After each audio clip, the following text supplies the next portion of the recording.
This is one of my favorite bracelets and we are going to be doing this one today. Welcome to Beaded by Malia.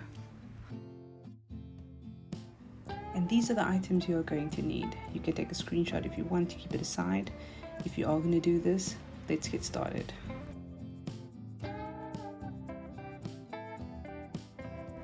First we're going to start off with measuring your wrist.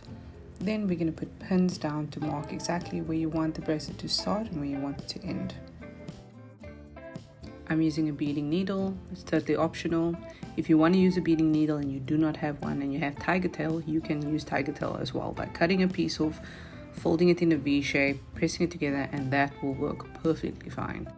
Then you're going to need some fishing wire that is non-stretchy. I usually double up my string so that I have enough to work with when we come to tying, when we come to ending of the bracelet.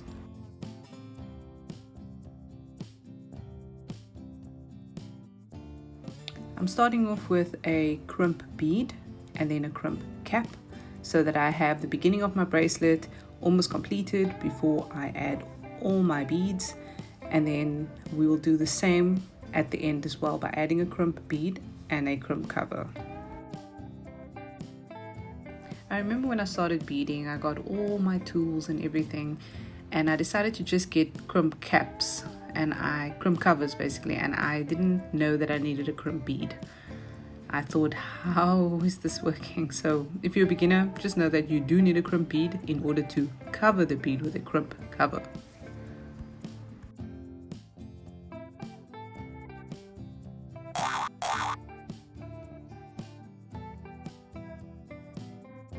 Here I'll be adding a beading needle, and this is mainly basically to show you guys the pattern in which I'm going. I can do this without a bead needle, but I think this will just be easier to show you what it will look like.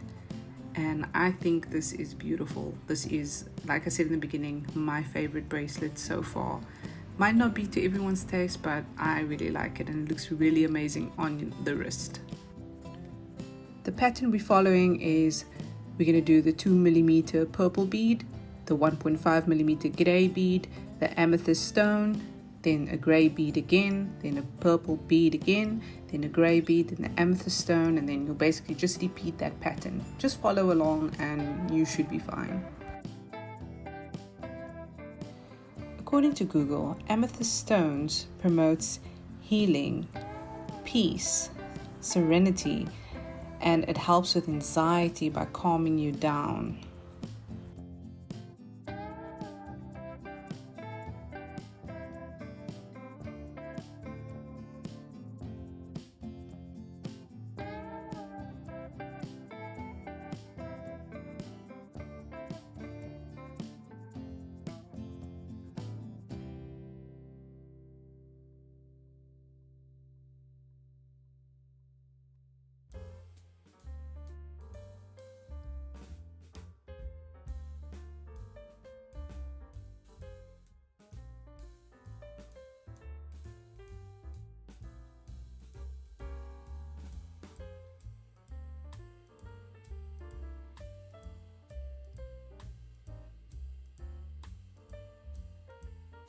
So now that we know the pattern, now we're going to speed this up and making sure that we match the beads to the pins that we place for the beginning and the end of the bracelet.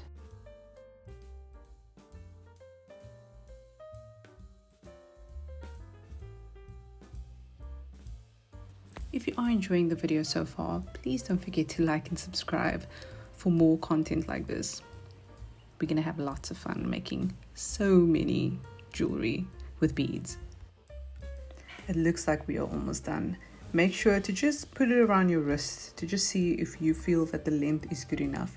Remember, when we add the jump ring and we add the clips to the end, it's going to give it a little bit more space there.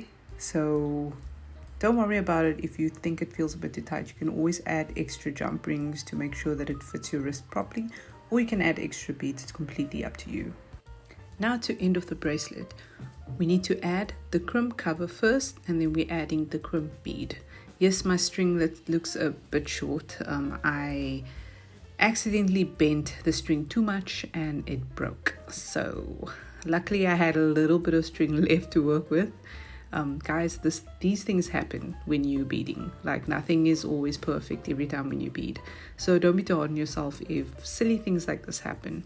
You can do this.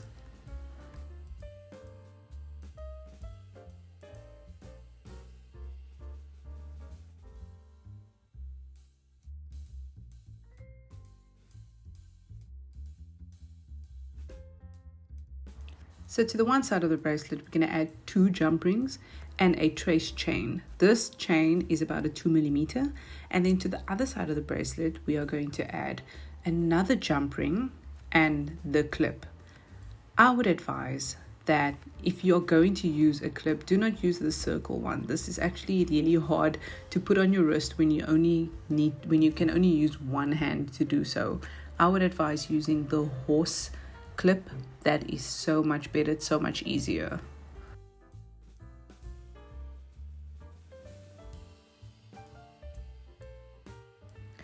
I only had small jump rings, and I actually wanted to add a bigger jump ring to the end of this chain with a bead attached to it, but I didn't have any. So if you want to and you have a bigger jump ring, you can add it to the end of the chain, and you can add a small bead to it as well, just to give it a nice finish. And there we have it.